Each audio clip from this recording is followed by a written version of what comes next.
Precision Aerobatics Ultimate AMR Biplane is very fast, very slow, and handles great everywhere between. This plane is very rigid, but at the same time it's remarkably light. It weighs in at 38.5 ounces with the battery on board, and that gives you a wing loading of just over 9.5 ounces per square foot.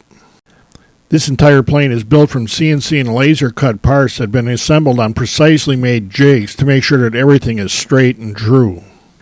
Even the control surfaces are built, covered, hinged, and sealed at the factory. And that includes the massive tail feathers. You do have to install the rudder, but it comes built, covered, and hinged. And while they're tweaking this design, they even added an airfoil-shaped vertical stabilizer. And the rudder carries over the same shape.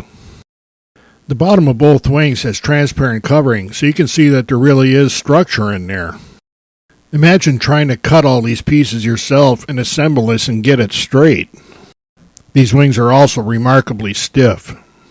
As you look through the structure, you can see that they're not afraid of using carbon fiber to save weight and add strength. The built-up canopy is retained by a couple of rare earth magnets and has no chance of escaping. The cabane structure that locates the upper wing is made out of prefabricated carbon fiber parts, and it all screws to pre-installed carbon fiber mounts, so you can't get the upper wing wrong. The way both of these wings are mounted and joined eliminates any problems you can have with incidents. And that is prime territory for somebody to mess up a biplane when they build it themselves. I have to admit that at first I thought the people at Precision Aerobatics might have gone over the edge when they put a 14.7 prop on this plane, but it turns out to be right. And your buddies might be impressed with your daring when they see such a big prop on this plane. Just don't let on that it's really easy to fly. The cowl comes fully cut and painted, but it's what's underneath that's really impressive. This motor structure is also pre-assembled at the factory, but you do have to put it onto the fuselage, but that's very easy to do, and it almost has to come out straight. You do have to laminate on a piece of fiberglass on the back of the engine mount, so remember that before you install it. This structure is epoxied to the main fuselage, and it fits in with tabs and retained by carbon fiber pins. If you get this wrong, you're trying to get it wrong. And you get these plastic air scoops that help cool the motor. You have to cut them out, and you can see that I never do a very good job of that, but they work great. This is the Thrust 40 motor from Precision Aerobatics that's recommended for this plane. If I just nail the gas taken off on our grass strip, the plane is usually airborne 3 or 4 feet later. And to make sure that you can get all of the roll rate you want, the upper and lower ailerons are both big and are hooked together.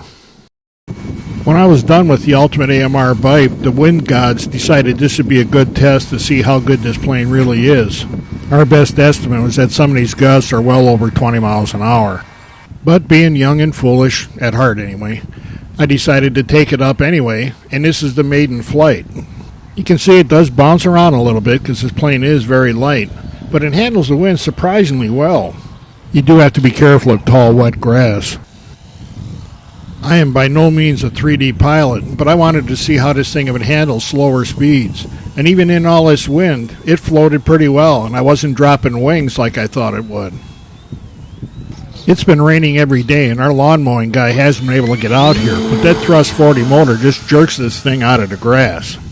And wind or not, I had to try a little bit of inverted anyway. And if you read the full review, you'll see that I got way too brave, way too low, and inverted. I was smart enough to keep the snap rolls a little ways up. I may have had about a minute of battery left, but I greased this landing in, so that was it for the maiden flight. So if you're looking for a fast, slow, and easy-to-fly biplane that does everything in the book, you need to take a look at the Precision Aerobatics Ultimate AMR Biplane.